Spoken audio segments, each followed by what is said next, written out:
कोई धनराशि चक्रवृद्धि ब्याज पर 4 वर्षों में बढ़कर 38,880 रुपये तथा 2 वर्षों में 27,000 रुपये हो जाती है तो ब्याज की वार्षिक दर कितनी है, ये हमें बताना है दोस्तों। देखिए दोस्तों, इस सवाल में क्या बोला जा रहा है कि कोई धनराशि 2 वर्षों में बढ़कर 27,000 रुपये हो जाती है और 4 वर्षों में बढ़कर 38,880 रुपये हो जाती है और हमसे ब्याज की वार्षिक दर पूछी जा रही है। ठीक है, तो यहाँ पे हमें मूलधन तो दिया नहीं गया है। ठीक है, दो यहाँ पे हमें मिश्र धन दे दिए गए हैं। तो जब भी ऐसा सवाल आएगा दोस्तों, तो आपको ये ध्यान रखना है कि जो छोटे वाली धनराशि होगी पहले वाली, इसे ही हमें मूलधन मान के चलना होगा। ठीक है, और इन दोनों धनराशियों को हम अनुपात में ले लेंगे। ठीक है, तो देखिए यहाँ पे 27,000 को हमने मूलधन मान लिया। ठीक है, और यहाँ पे 38,880 को हम यहाँ पे मिश्र धन मान लेंगे और दोनों को अनुपात में ले लेंगे। ठीक है, तो यहाँ पे देखिए इस तरीके से मैंने इन्हें अनुपात में ले लिया। अब आपको इन्हें काट के छोटा कर लेना है। ठीक है, तो यहाँ पे 0 से 0 कट जाएगी और देखिए इन दोनों को 9 से काटा जा सकता है। आप इन चारों को जमा करेंगे तो 27 आ जाएगा। इसका मतलब इसे भी 9 से काटा जा सकता है। तो मैं इसे 9 से काटूंगा तो कितना आ जाएगा, 300 आ जाएगा। ठीक है, और इसे 9 से काटूंगा तो पहले ये 4 पे कटेगा, फिर 2 शेष बचेगा, फिर ये 3 पे कट जाएगा, फिर 1 शेष बचेगा तो ये 2 पे कट जाएगा। ठीक है, अब देखिए इन दोनों को 3 से काटा जा सकता है। इन तीनों को जमा करके देखेंगे तो 9 आएगा, यानी काटा जा सकता है। ठीक है, तो यहाँ पे इन दोनों को फिर से 3 से काट देंगे। तो देखिए यहाँ पे इसे 3 से काटूंगा तो पहले ये 1 पे कटेगा, फिर 1 शेष बचेगा तो ये 4 पे कट जाएगा, फिर से 1 शेष बचेगा तो ये फिर से 4 पे कट जाएगा। ठीक है, यानी कि हमें क्या प्राप्त हुआ, यहाँ पे 100 और इस तरफ 144। ठीक है, अब देखिए हमें क्या करना है, यहाँ पे वर्षों का अंतर कितना आ रहा है। यहाँ पे देखिए पहले 2 वर्ष वाली धनराशि को हमने मूलधन मान लिया और फिर 4 वर्ष वाली को मिश्र धन मान लिया। ठीक है, तो यहाँ पे वर्षों का अंतर 2 है। ठीक है, तो इसलिए हमें क्या करना है, इनका वर्गमूल करना है, यानी कि स्क्वायर रूट लगा देंगे। ठीक है, तो देखिए यहाँ पे इन दोनों का स्क्वायर रूट करेंगे तो कितना आ जाएगा, 10 आ जाएगा इस तरफ और इस तरफ 12 आ जाएगा। ठीक है,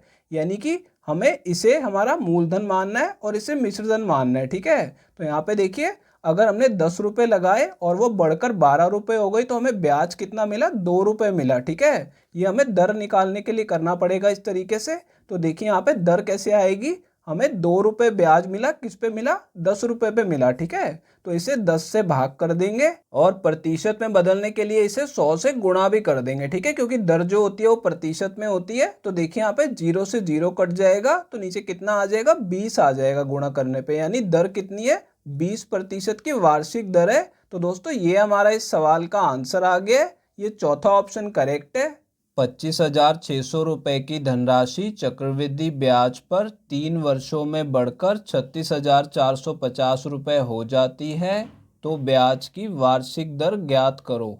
देखिए दोस्तों, इस सवाल में क्या बोला जा रहा है कि 25,600 रुपये की धनराशि 3 वर्षों में बढ़कर 36,450 रुपये हो जाती है, यानी कि मूलधन हमें इस सवाल में दिया हुआ है और मिश्र धन भी दिया हुआ है। ठीक है, तो हमें क्या करना है, जैसे हमने पिछले सवाल में किया था, दोनों को अनुपात में ले लेंगे। ठीक है, तो देखिए यहाँ पे 25,600 रुपये हमारा मूलधन है। ठीक है, और मिश्र धन को अनुपात में लिखेंगे 36,450 रुपये। ठीक है, अब देखिए यहाँ पे वर्ष 3 दिए गए हैं। ठीक है, अब देखिए हमें क्या करना है, पहले इन दोनों को काट के छोटा कर लेना है। तो यहाँ पे देखिए 0 से मैं 0 काट दूंगा और फिर इन दोनों को 5 से काट लेंगे। तो मैं इसे 5 से काटूंगा तो पहले ये 5 पे कटेगा, फिर ये 1 पे कटेगा, फिर 1 शेष बचेगा तो 10 हो जाएगा, फिर ये 2 पे कट जाएगा। ठीक है, अब देखिए इसे 5 से काटेंगे तो पहले ये 7 पे कटेगा, फिर 1 शेष बचेगा तो फिर ये 2 पे कटेगा, फिर 4 शेष बचेगा तो 45 हो जाएगा, फिर ये 9 पे कट जाएगा। ठीक है, अब देखिए हमें जो संख्या प्राप्त हुई है,